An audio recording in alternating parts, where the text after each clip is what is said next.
All right, second video for today. If anybody is watching this that is a fan of the Dark Souls games, or if you've heard of anything from Software, Dark Souls is obviously a really challenging trilogy of games that are mentally exhausting. They're frustrating as anything, but they are addictive for anybody that enjoys a challenging game. And there was a lot of hype over Elden Ring, the latest installment in games from Software, the developer for it.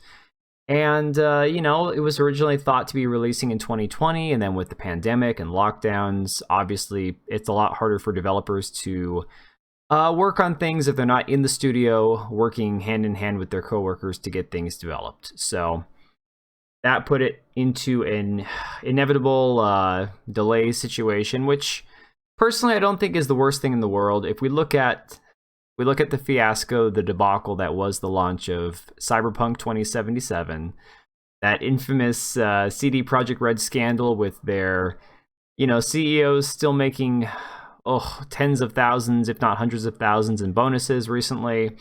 All the people that had pre-ordered the game tried to pay $60 for the game and couldn't even play it on their consoles, even the PC versions that were bugged, that were having problems.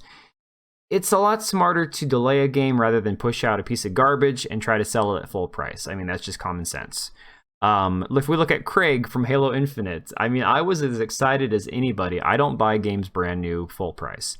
I set aside $60. I'm like, this is my Halo money. I'm buying Halo when it launches.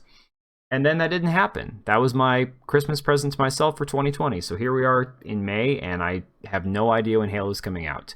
But I would rather they delay the game than give me something that we're all going to be unhappy with. The smarter choice. That being said, news about the release date for Elden Ring has been few and far between. Every so often, there's a little leaked video here and there, and that's it. You get a little teaser, a little snippet, enough to make you still remember that the game is supposed to be coming out, but not enough to actually satisfy your craving to know more about it, to know when there's going to be a release date for it, what the combat system is going to be like, what the scenery and the environment is going to be, what the storyline even is. We just don't know enough. We have no information on what the specifics of this game are going to be. So I believe it was earlier today or late last night, another video leaked. We've got a little inside look of a cathedral or something. It's grainy. It's kind of hard to see. I guess it was on 4chan, so take it with a grain of salt. I don't even know if that's going to be something that's even in the game. But, we're desperately waiting for it, Good news is, apparently, I believe it's Bandai Namco that's producing it or developing it with From Software. Again, I don't know the specifics on how each of these developers works hand in hand. But Bandai Namco is working with From Software to develop the game and get it ready for release. Apparently, in a recent discussion, the financial results that were talked about from some of From Software's other games, like Sekiro, Shadows Die Twice, that they spent and unsurprisingly devoted some time to Elden Ring itself with a very eye-catchy slide talking solely about the game.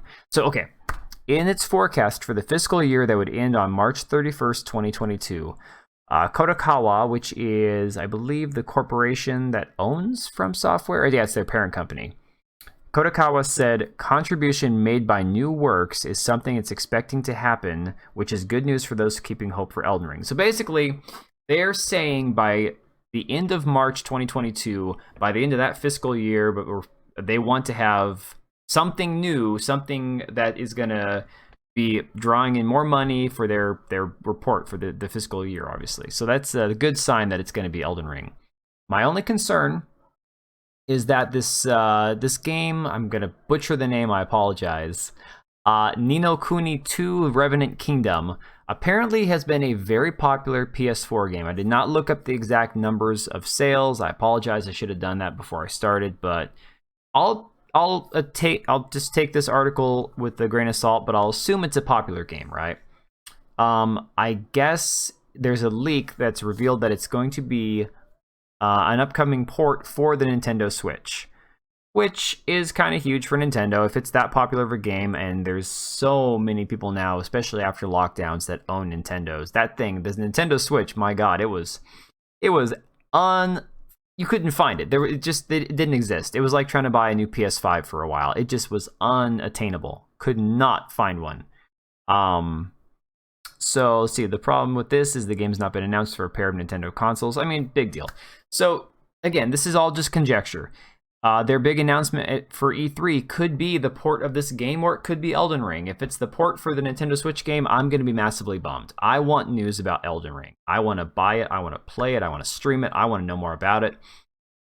So the fact that Bandai Namco is holding on to some big news that they're going to drop at E3 later this year, for me is a little disturbing, because it could just be that this port for this game is what they have to talk about. And frankly, I'm not big into anime games, no disrespect, but I want to play Elden Ring. I want Halo. I want something that I can sink my teeth into, really.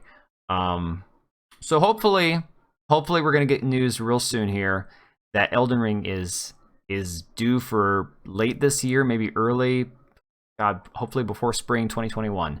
I'm gonna keep an eye on it. I'm gonna keep my ear to the ground, see what I hear, and I will let you guys know. As always, if you like the video, drop a like, subscribe, and follow me on Twitch. Link is in the description down below. Thanks again for watching.